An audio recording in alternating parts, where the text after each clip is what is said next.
প্রকৃতির সঙ্গে মিশে আছে প্রেম। ঋতু পরিবর্তনের সঙ্গে সঙ্গে নাকি পরিবর্তিত হয় প্রেমের ধরন।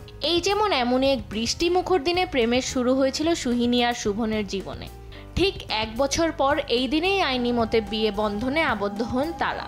দক্ষিণ 24 পরগনার এক রাজবাড়িতে আইনি মতে বিয়ে সারলেন এই যুগল। জানা যায় 14 জুলাই ঘনিষ্ঠ বন্ধুবান্ধবদের নিয়ে সেখানে পৌঁছে সুহিনী শুভন, আর 15 জুলাই 4 হাত এক করলেন তারা। বিয়েতে যে সাবেকি সাজে হাজির হবেন সুহিনী সেটা অনেকেরই জানা ছিল। সন্ধ্যায় বিয়ের ছবি সামাজিক যোগাযোগ মাধ্যমে পোস্ট করেন অভিনেত্রী। ছবিতে ফুটিয়ে তুলেছেন ভালোবাসা আর বিয়ের মুহূর্তগুলো।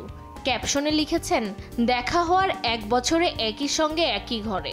ছবিগুলো পোস্ট করার সঙ্গে সঙ্গে দ্রুত ছড়িয়ে পড়ে। শুভেচ্ছা বার্তায় ভরে উঠেছে কমেন্ট বক্স।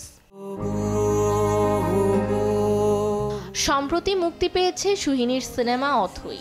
যদিও কিছুদিন আগেই আনন্দবাজারকে দেওয়া এক সাক্ষাৎকারে সহ অভিনেতা অনির্বাণ ভট্টাচার্য জানিয়েছিলেন অথৈ হিট হলেই হয়তো বিয়ে করতে পারেন সুহিনী। অবশেষে অনির্বাণের কথাই সত্যি হলো।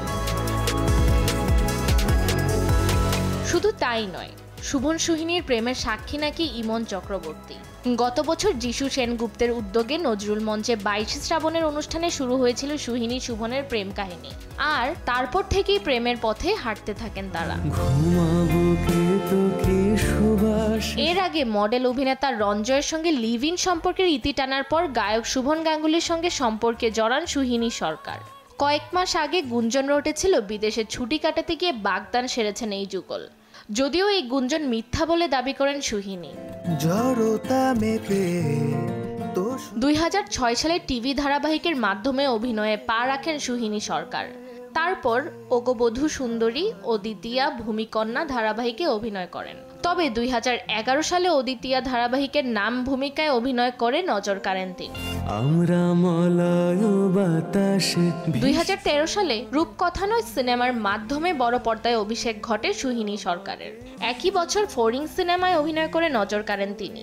1 বছরের বিরতি নিয়ে অপেনটি বায়োস্কোপ সিনেমায় অভিনয় করেও আলোচিত হয়েছেন সুহিনী। তারপর রাজকাহিনী, হরহর ব্যোমকেশ, বিবাহ ডায়েরিজ সিনেমায় অভিনয় করে প্রশংসা কুড়ান। 2019 সালে ওটিটি প্ল্যাটফর্মে পা রাখেন এই নায়িকা। বেশ কিছু জনপ্রিয় ওয়েব সিরিজেও অভিনয় করেছেন তিনি। ফাতেমাতুজ জোহরা, দেশ টিভি।